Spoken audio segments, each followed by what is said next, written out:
दोस्तों, आज ही के दिन पूना पैक्ट समझौता हुआ था, जब बाबा साहेब और महात्मा गांधी पूना पैक्ट पर हस्ताक्षर किए थे। पुणे की यरवदा जेल में अंबेडकर और महात्मा गांधी बंद थे। पूना पैक्ट दलितों के अधिकार और उनकी रक्षा के लिए बनाया गया था। आखिर बाबा साहेब को गांधी के सामने झुकना क्यों पड़ा और गांधी जी दलितों के अधिकार के विरोधी क्यों बन गए थे? आज हम आपको पूरी जानकारी देंगे। जब भीमराव अंबेडकर भारत के दलित और वंचित तबके को अधिकार दिलाने के लिए लंबे वक्त से लड़ रहे थे, अंग्रेजों ने भी अपने शासनकाल में देखा था कि हिंदू धर्म में अछूत समाज के साथ कैसा अमानवीय व्यवहार हो रहा है। आजादी मिलने से पहले 1908 से ही अंग्रेजों ने अपने प्रशासन में कम भागीदारी वाले जातियों को बढ़ाने के प्रयास शुरू कर दिए थे। हालांकि यह भी कहा जाता है कि ऐसा करके दरअसल अंग्रेज हिंदू धर्म को बांटने की साजिश रच रहे थे। भारत सरकार अधिनियम 1908 में अछूत समाज के लिए आरक्षण का प्रावधान किया गया। इसके बाद बाबा साहब के प्रयासों की वजह से ब्रिटिश सरकार ने अलग अलग जाति और धर्मों के लिए कम्युनल अवार्ड की शुरुआत की। 1928 में साइमन कमीशन ने भी माना था कि भारत के शोषित समाज को शासन में पर्याप्त प्रतिनिधित्व मिलना चाहिए। इन प्रयासों के बाद 17 अगस्त 1932 को ब्रिटिश सरकार ने कम्युनल अवार्ड की शुरुआत की। इसमें दलितों को अलग निर्वाचन का स्वतंत्र राजनीतिक अधिकार मिला। इसके साथ ही दलितों को 2 वोट के साथ कई और अधिकार मिले। 2 वोट के अधिकार के मुताबिक देश के दलित 1 वोट से अपना प्रतिनिधि चुन सकते थे और दूसरे वोट से वो सामान्य वर्ग के किसी प्रतिनिधि को चुन सकते थे। बाबा साहब का मानना था कि दलितों को 2 वोट का अधिकार उनके उत्थान में बहुत बड़ा कदम साबित होता। इसके साथ ही मैकडोनाल्ड अवार्ड में दलितों को शासन प्रशासन और न्यायपालिका में बराबर की हिस्सेदारी देने की बात भी थी। महात्मा गांधी दलितों को दिए इन अधिकारों के विरोध में थे। महात्मा गांधी का मानना था कि इससे हिंदू समाज बंट जाएगा।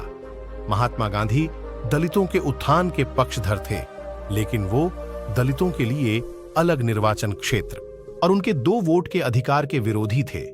महात्मा गांधी को लगता था कि इससे अछूत दलित हिंदू धर्म से अलग हो जाएंगे, हिंदू समाज और हिंदू धर्म विघटित हो जाएगा। इसके विरोध में पहले महात्मा गांधी ने अंग्रेज शासन को कई पत्र लिखे, लेकिन उससे भी बात नहीं बनी तो महात्मा गांधी ने पुणे की यरवदा जेल में आमरण अनशन शुरू कर दिया। उन्होंने कहा कि वो अछूतों के अलग निर्वाचन के विरोध में अपनी जान की बाजी लगा देंगे। महात्मा गांधी के इस कदम से बाबा साहब भीमराव अंबेडकर दुखी थे। वो इसे अछूतों के उत्थान में मजबूत कदम मान रहे थे। अंग्रेजों ने अछूत समाज को अलग धर्म अलग समुदाय की पहचान देने की कोशिश की थी, लेकिन पूना पैक्ट के बाद ये खत्म हो गया। हालांकि अछूतों के बड़े नेताओं ने पूना पैक्ट का विरोध किया था। आखिर बाबा साहब को विरोध के आगे झुकना पड़ा। अनशन की वजह से महात्मा गांधी की तबीयत लगातार बिगड़ने लगे। अंबेडकर पर अछूतों के अधिकारों से समझौता कर लेने का दबाव बढ़ने लगा। देश के कई हिस्सों में भीमराव अंबेडकर के पुतले जलाए गए। उनके खिलाफ विरोध प्रदर्शन हुए। कई जगहों पर सामान्य वर्ग के लोगों ने दलितों की बस्तियां जला डाली। बाबा साहब भीमराव अंबेडकर 24 सितंबर 1932 को शाम 5 बजे पुणे की यरवदा जेल पहुंचे।